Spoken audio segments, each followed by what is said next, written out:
Antologi Pembacaan Firman Tuhan yang Maha Kuasa.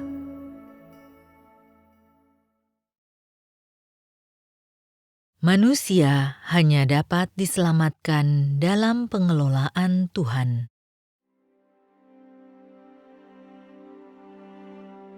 Setiap orang merasa bahwa pengelolaan Tuhan itu ganjil, karena orang berpikir bahwa pengelolaan Tuhan sama sekali tidak ada kaitannya dengan manusia.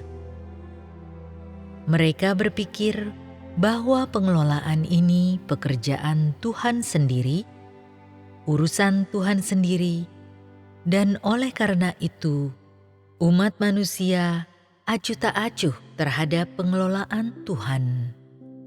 Dengan demikian, keselamatan umat manusia menjadi kabur dan tidak jelas, dan kini menjadi tak bermakna, hanya retorika yang hampa. Meskipun manusia mengikut Tuhan agar diselamatkan dan sampai pada tempat tujuan yang indah, manusia tidak peduli bagaimana Tuhan melakukan pekerjaannya. Manusia tidak peduli dengan apa yang Tuhan rencanakan dan peran yang harus dilakukannya agar dapat diselamatkan. Sungguh menyedihkan. Keselamatan manusia tidak dapat dipisahkan dari pengelolaan Tuhan, apalagi dilepaskan dari rencana Tuhan. Namun, manusia tidak memikirkan pengelolaan Tuhan sama sekali, dan dengan demikian menjadi semakin jauh dari Tuhan. Sebagai akibatnya, semakin banyak orang yang menjadi pengikut Tuhan, tetapi tidak mengetahui hal-hal yang berkaitan erat dengan keselamatan manusia, seperti apa itu penciptaan, apa itu iman kepada Tuhan, bagaimana menyembah Tuhan, dan sebagainya. Oleh karena itu, sekarang kita harus membicarakan tentang pengelolaan Tuhan, supaya masing-masing pengikut dapat dengan jelas mengetahui pentingnya mengikut Tuhan dan percaya kepadanya. Mereka juga akan dapat memilih jalan yang harus mereka tempuh secara lebih akurat daripada mengikut Tuhan semata-mata untuk memperoleh berkat atau menghindari malapetaka atau menjadi sukses. Meskipun pengelolaan Tuhan mungkin tampak sangat besar bagi manusia, tidak berarti pengaturan itu tidak dapat dipahami oleh manusia, karena semua pekerjaan Tuhan berkaitan dengan pengelolaannya, dengan karya keselamatan umat manusia, dan menyangkut kehidupan, penghidupan, dan tujuan hidup umat manusia. Pekerjaan yang Tuhan lakukan di antara dan atas manusia dapat dikatakan sangatlah praktis dan bermakna. Pekerjaan itu dapat dilihat oleh manusia, dialami oleh manusia, dan sama sekali tidak abstrak. Namun, jika manusia tidak mampu menerima semua pekerjaan yang Tuhan lakukan, apa pentingnya pekerjaan ini? Bagaimana pengelolaan semacam ini dapat menghasilkan keselamatan bagi manusia? Banyak orang yang mengikut Tuhan hanya peduli dengan cara memperoleh berkat atau menghindari malapetaka. Ketika pekerjaan dan pengaturan Tuhan disebut, mereka terdiam dan kehilangan minat. Mereka yakin bahwa mengetahui perkara yang membosankan semacam itu tidak akan membuat hidup mereka bertumbuh atau memberikan manfaat, sehingga walaupun mereka telah mendengar pesan-pesan tentang pengelolaan Tuhan, mereka tidak menanggapinya dengan serius. Mereka tidak menganggap hal itu sebagai sesuatu yang berharga untuk diterima, apalagi menerimanya sebagai bagian dari kehidupan mereka. Orang-orang semacam itu memiliki satu tujuan yang sangat sederhana dalam mengikut Tuhan, untuk memperoleh berkat, dan mereka terlalu malas untuk berurusan dengan apapun yang tidak melibatkan tujuan ini. Bagi mereka, percaya kepada Tuhan untuk memperoleh berkat adalah tujuan yang paling sahih dan inti iman mereka. Mereka tidak tergerak oleh apapun yang tidak dapat mencapai tujuan ini. Demikianlah halnya dengan kebanyakan orang yang percaya kepada Tuhan pada masa kini. Tujuan dan motivasi mereka kelihatannya benar, karena bersamaan dengan percaya kepada Tuhan, mereka juga mencurahkan tenaga bagi Tuhan, mempersembahkan diri kepada Tuhan, dan menjalankan tugas mereka.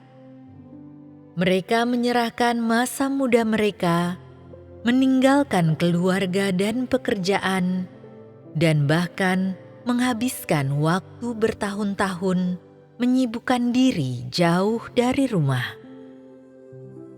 Demi tujuan akhir mereka, mereka mengubah minat mereka, pandangan hidup mereka, dan bahkan mengubah arah yang mereka tempuh, tetapi mereka tidak dapat mengubah tujuan iman mereka kepada Tuhan. Mereka sangat sibuk demi menggapai cita-cita mereka sendiri. Tidak peduli seberapa jauh jalan yang harus ditempuh, dan tidak peduli berapa banyak kesulitan dan rintangan yang ada di sepanjang jalan, mereka tetap berpegang pada keyakinan mereka dan tidak takut mati. Kekuatan apa yang membuat mereka dapat terus mendedikasikan diri mereka dengan cara ini? Apakah hati nurani mereka? Apakah karakter mereka yang agung dan mulia? Apakah tekad mereka untuk melakukan pertempuran dengan kekuatan jahat sampai pada akhirnya? Apakah iman yang membuat mereka memberikan kesaksian tentang Tuhan tanpa mengharapkan balasan? Apakah kesetiaan yang membuat mereka rela menyerahkan segalanya untuk melakukan kehendak Tuhan? Ataukah semangat pengabdian yang membuat mereka selalu melepaskan keinginan pribadi mereka yang berlebih-lebihan? Bagi orang-orang yang tidak pernah mengenal pekerjaan pengelolaan Tuhan ini, mereka berkorban begitu banyak, sungguh sebuah keajaiban yang menakjubkan. Untuk saat ini, kita tidak perlu membahas berapa banyak yang telah diberikan oleh orang-orang ini. Meskipun demikian, perilaku mereka sangat layak untuk dianalisis. Selain untuk segala keuntungan yang sangat mereka harapkan, mungkinkah ada alasan lain bagi orang-orang yang tidak pernah memahami Tuhan ini untuk berkorban begitu besar baginya? Dalam hal ini, kita menemukan masalah yang sebelumnya tidak teridentifikasi.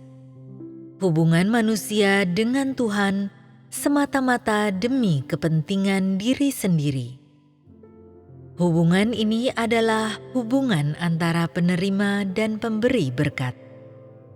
Singkatnya, hubungan ini seperti hubungan antara karyawan dan majikan.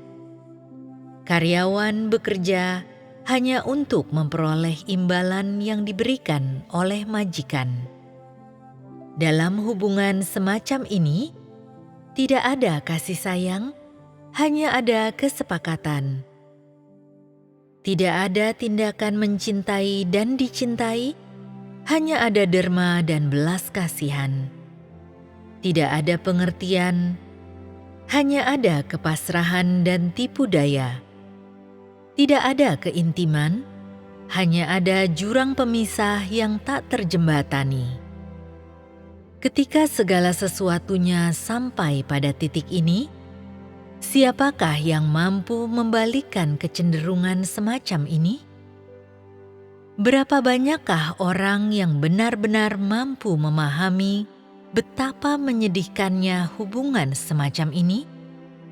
Aku yakin bahwa ketika orang membenamkan diri dalam kegembiraan semata-mata karena diberkati, tidak ada yang dapat membayangkan betapa buruk dan memalukannya hubungan dengan Tuhan yang semacam ini. Hal yang paling menyedihkan mengenai iman umat manusia kepada Tuhan, bahwa manusia membuat pengelolaannya sendiri di tengah-tengah pekerjaan Tuhan dan tidak memperhatikan pengelolaan Tuhan. Kegagalan manusia yang terbesar terletak pada fakta bahwa sementara mereka berusaha untuk tunduk kepada Tuhan dan menyembah Dia, manusia membangun tujuan idamannya sendiri dan memperhitungkan cara memperoleh berkat terbesar dan mencapai tujuan yang terbaik. Bahkan ketika orang mengerti betapa malang, jahat, dan menyedihkan keadaan mereka, berapa banyakkah yang rela meninggalkan cita-cita dan harapan mereka? Siapakah yang dapat menghentikan langkah mereka dan berhenti memikirkan diri sendiri saja? Tuhan membutuhkan orang-orang yang mau erat bekerja sama dengan Dia dan menyelesaikan pengelolaannya. Dia menghendaki orang-orang yang mau mengabdikan pikiran dan tubuh mereka pada pekerjaan pengelolaannya untuk tunduk kepadanya. Dia tidak membutuhkan orang-orang yang mengulurkan tangan mereka dan memohon kepadanya setiap hari, apalagi orang-orang yang hanya memberi sedikit dan kemudian menunggu untuk dibalas kebaikannya. Tuhan memandang rendah orang-orang yang hanya memberikan sedikit kontribusi dan kemudian berpuas diri dengan pencapaiannya.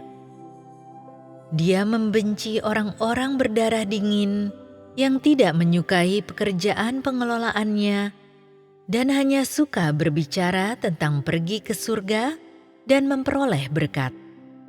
Dia bahkan memiliki kebencian yang lebih besar terhadap mereka yang memanfaatkan kesempatan yang disediakan oleh pekerjaan yang dilakukannya dalam menyelamatkan umat manusia. Alasannya, karena orang-orang ini tidak pernah peduli dengan apa yang Tuhan ingin selesaikan dan dapatkan melalui pekerjaan pengelolaannya. Mereka hanya peduli dengan bagaimana mereka dapat memanfaatkan kesempatan yang disediakan oleh pekerjaan Tuhan untuk memperoleh berkat.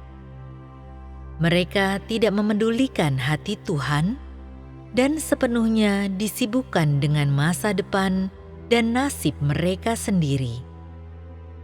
Orang-orang yang membenci pekerjaan pengelolaan Tuhan dan sama sekali tidak memiliki minat terhadap bagaimana Tuhan menyelamatkan umat manusia serta kehendaknya, hanya melakukan apa yang menyenangkan mereka terlepas dari pekerjaan pengelolaan Tuhan.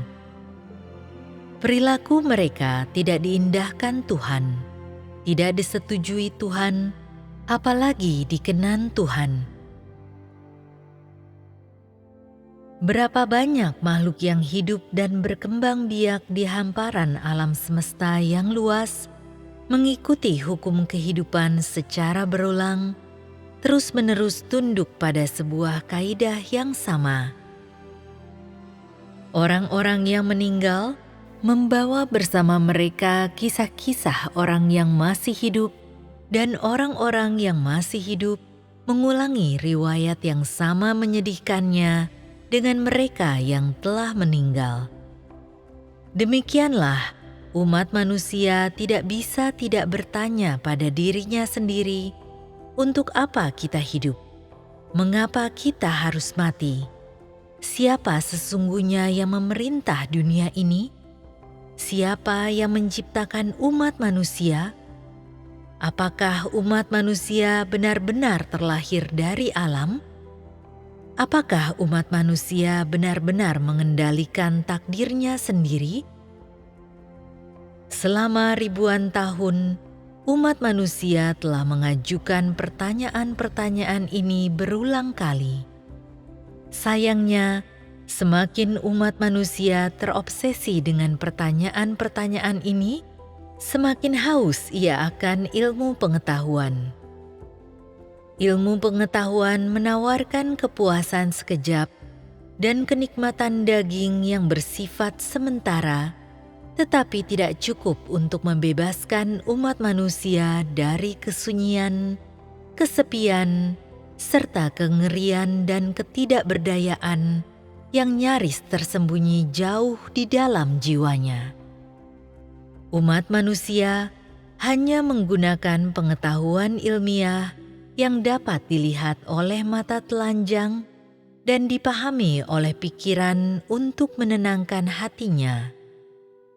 Namun, pengetahuan ilmiah semacam itu tidak dapat menghentikan manusia untuk menyelidiki misteri.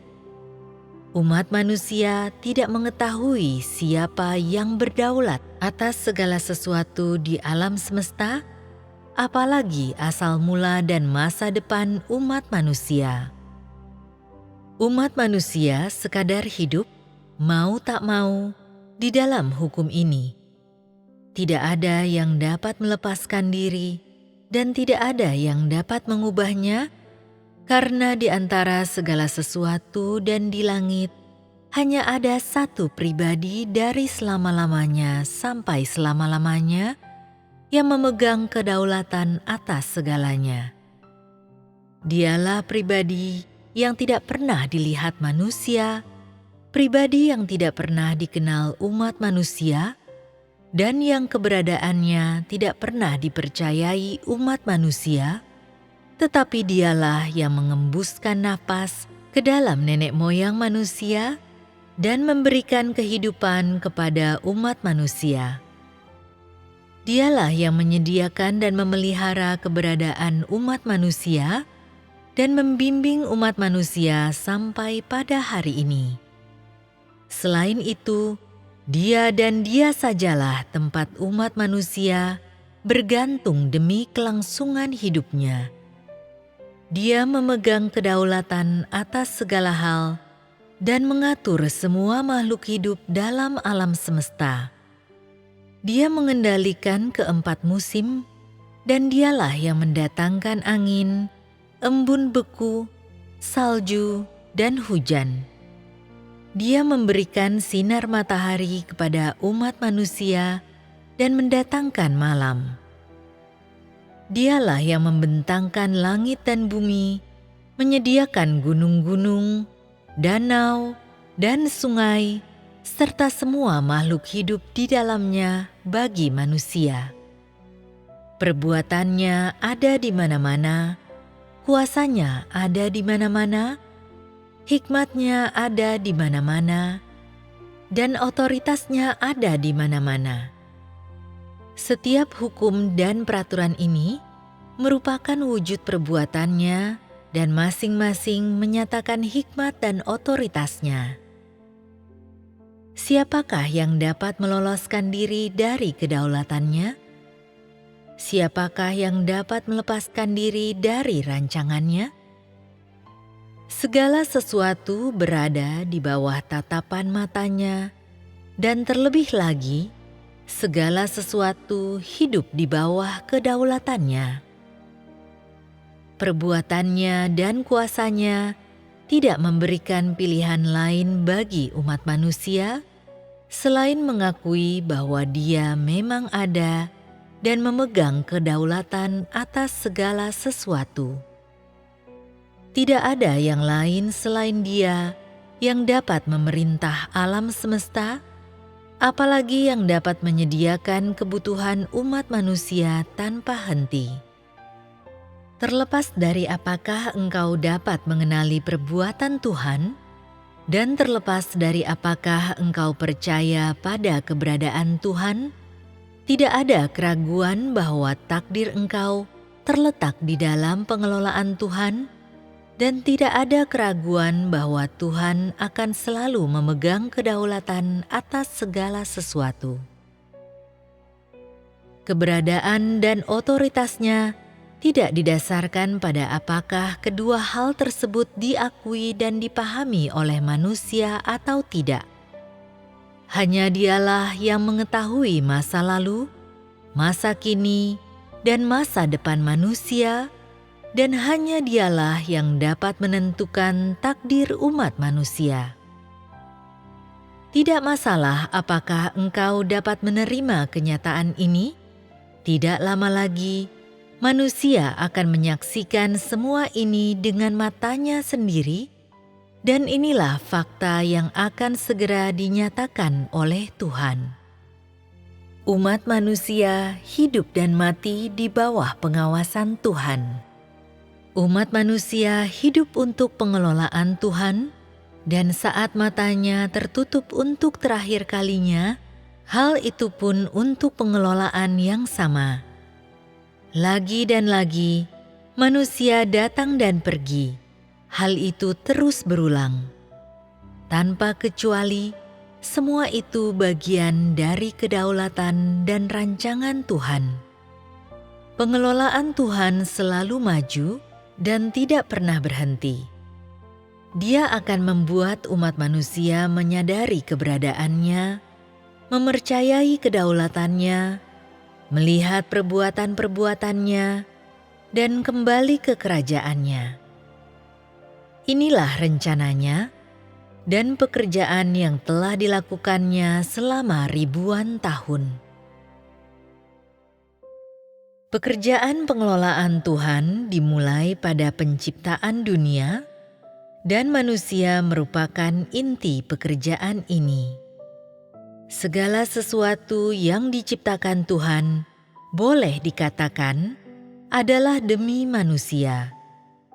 Karena pekerjaan pengelolaannya berlangsung selama ribuan tahun dan tidak dilakukan hanya dalam hitungan menit atau detik, atau sekejap mata, atau bahkan dalam waktu 1 atau 2 tahun, Dia harus menciptakan lebih banyak hal yang diperlukan bagi kelangsungan hidup manusia, seperti matahari, bulan, segala macam makhluk hidup, serta makanan dan lingkungan hidup bagi umat manusia. Inilah awal pengelolaan Tuhan. Setelah itu, Tuhan menyerahkan manusia kepada iblis. Manusia hidup di bawah kekuasaan iblis, dan peristiwa ini perlahan berlanjut pada pengelolaan Tuhan di zaman pertama, kisah zaman hukum Taurat. Dalam kurun beberapa ribu tahun zaman hukum Taurat, umat manusia menjadi terbiasa dengan tuntunan zaman hukum Taurat itu, dan mereka mulai menganggap enteng dan sedikit demi sedikit meninggalkan pemeliharaan Tuhan. Jadi, sementara berpegang pada hukum Taurat, mereka juga menyembah berhala dan melakukan perbuatan jahat.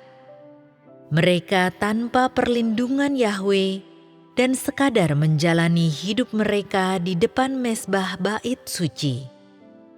Sesungguhnya, pekerjaan Tuhan telah meninggalkan mereka sejak lama, dan meskipun orang Israel masih memegang hukum Taurat, menyebut nama Yahwe, dan bahkan dengan bangga meyakini hanya merekalah umat Yahwe dan orang pilihan Yahwe, kemuliaan Tuhan diam-diam telah meninggalkan mereka.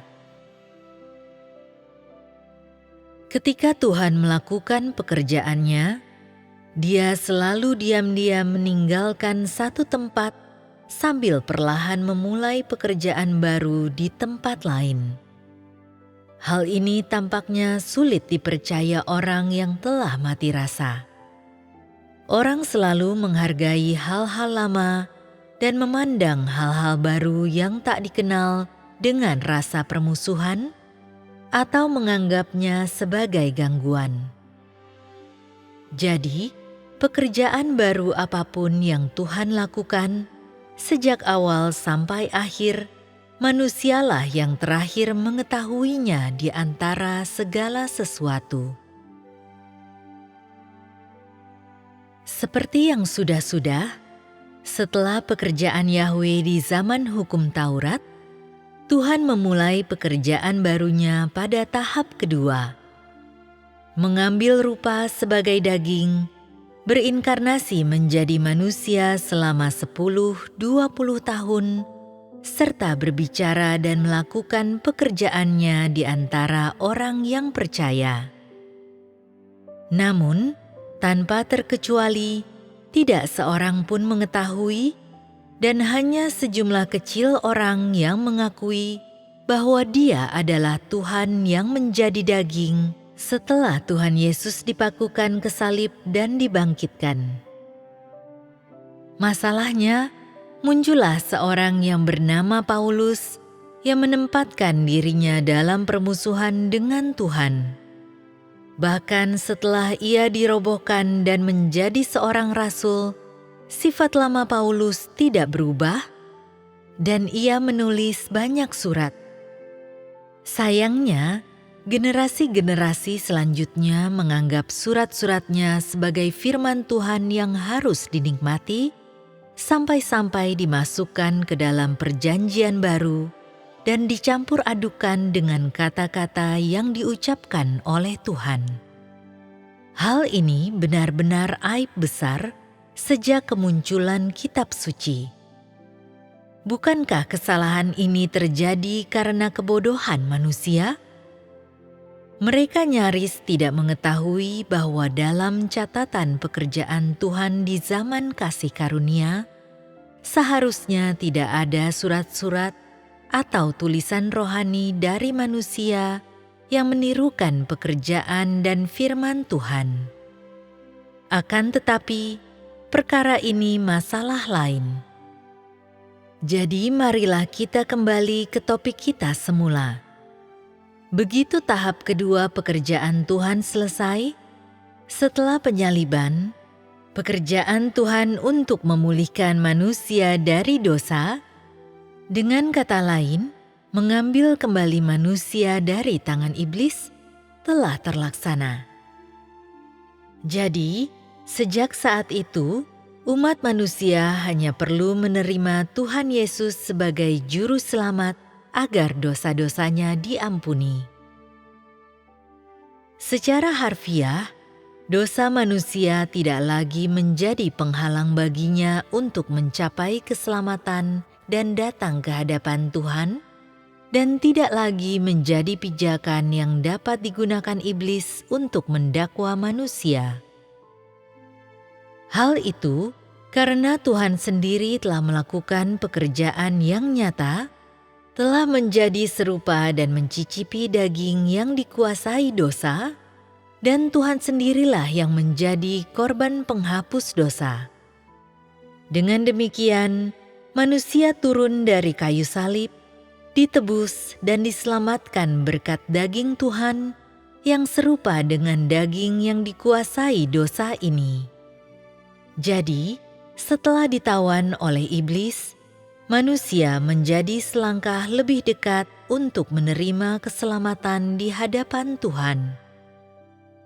Tentu saja, tahap pekerjaan ini adalah pengelolaan Tuhan tahap berikutnya setelah zaman hukum Taurat dan lebih mendalam daripada zaman hukum Taurat.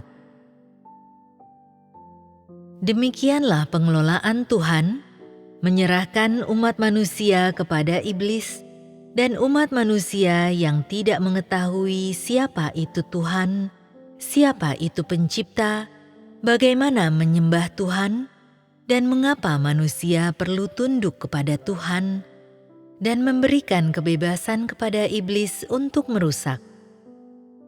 Tahap demi tahap, Tuhan kemudian mengambil kembali manusia dari tangan iblis, sampai manusia sepenuhnya menyembah Tuhan dan menolak iblis. Inilah pengelolaan Tuhan.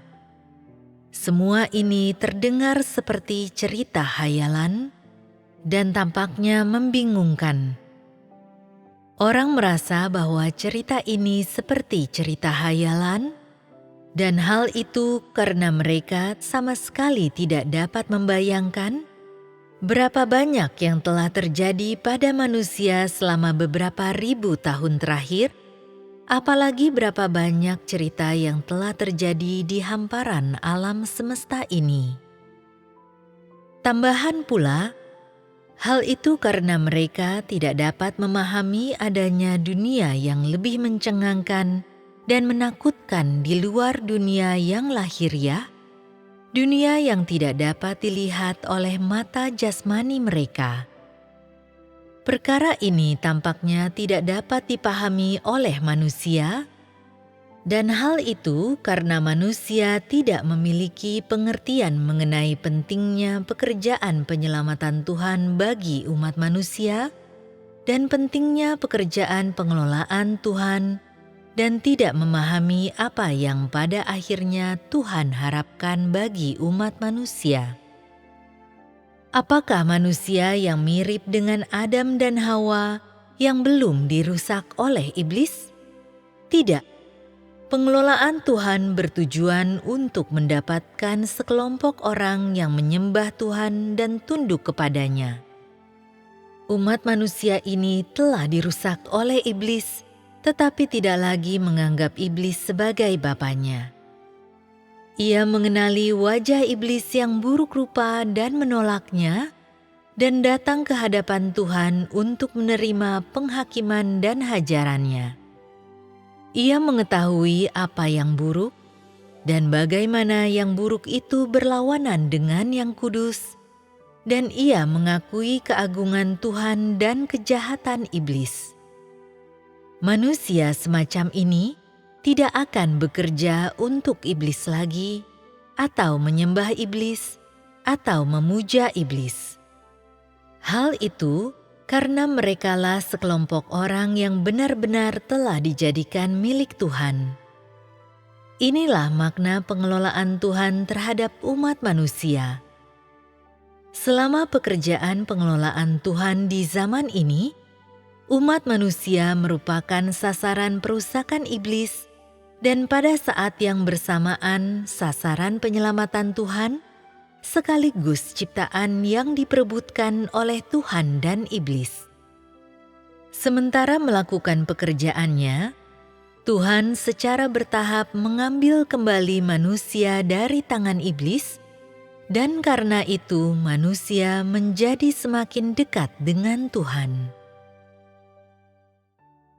Selanjutnya, datanglah zaman kerajaan, tahap pekerjaan Tuhan yang lebih praktis, tetapi juga paling sulit diterima oleh manusia. Hal itu karena semakin dekat manusia datang kepada Tuhan, semakin dekat tongkat Tuhan dengan manusia, dan semakin jelas wajah Tuhan tampak di hadapan manusia. Setelah penebusan umat manusia, manusia secara resmi kembali ke keluarga Tuhan. Manusia berpikir bahwa sekaranglah saatnya untuk menikmati hidup, tetapi ia malah diperhadapkan pada serangan terbuka dari Tuhan, hal yang tidak pernah diantisipasi sebelumnya oleh siapapun. Ternyata, inilah baptisan yang harus dinikmati oleh umat Tuhan. Mendapatkan perlakuan semacam itu, manusia tidak mempunyai pilihan lain kecuali berhenti sejenak dan merenung, "Aku adalah anak domba yang telah hilang selama bertahun-tahun, yang Tuhan beli kembali dengan harga yang begitu mahal. Lalu mengapa Tuhan memperlakukan aku seperti ini? Apakah ini cara Tuhan untuk mengolok-olok dan menelanjangi aku?" Setelah bertahun-tahun berlalu, manusia menjadi letih, setelah mengalami beratnya pemurnian dan hajaran. Meskipun manusia telah kehilangan kemuliaan dan keromantisan masa lampau, tanpa sadar ia mulai memahami kebenaran tentang menjadi manusia dan mulai menghargai tahun-tahun pengabdian Tuhan untuk menyelamatkan umat manusia. Manusia perlahan-lahan mulai membenci kebrutalannya sendiri. Ia mulai membenci betapa liarnya dia dan semua kesalahpahaman terhadap Tuhan, serta tuntutan-tuntutannya yang tidak masuk akal terhadapnya. Waktu tidak dapat diputar kembali. Peristiwa masa lalu menjadi kenangan yang sangat disesalkan bagi manusia, dan perkataan serta kasih Tuhan menjadi kekuatan pendorong dalam kehidupan baru manusia. Luka batin manusia semakin pulih hari demi hari, kekuatannya kembali, dan ia bangkit dan memandang wajah yang maha kuasa, dan mendapati bahwa dia selalu berada di sisi aku, dan senyuman dan raut wajahnya yang indah masih begitu menggetarkan perasaan.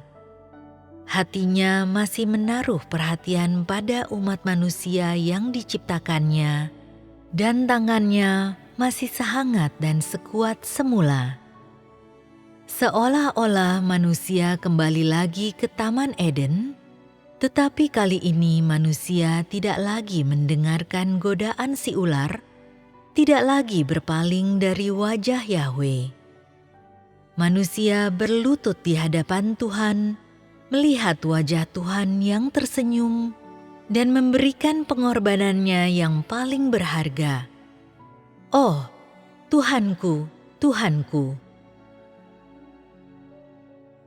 Kasih dan belas kasihan Tuhan meresap ke dalam setiap rincian pekerjaan pengelolaannya, dan entah orang dapat memahami maksud baik Tuhan atau tidak, dia tetap melakukan pekerjaan yang ingin diselesaikannya tanpa mengenal lelah. Terlepas dari seberapa banyak orang memahami pengelolaan Tuhan, manfaat dan pertolongan yang berasal dari pekerjaan yang Tuhan lakukan dapat dipahami oleh semua orang. Mungkin hari ini engkau belum merasakan kasih atau kehidupan yang disediakan Tuhan, tetapi selama engkau tidak meninggalkan Tuhan dan tidak menyerah dalam tekad engkau mencari kebenaran, suatu hari nanti senyuman Tuhan akan dinyatakan kepada engkau. Karena tujuan pekerjaan pengelolaan Tuhan adalah untuk mendapatkan kembali umat manusia yang berada di bawah kekuasaan iblis, bukan untuk membuang umat manusia yang telah dirusak oleh iblis dan melawan Tuhan.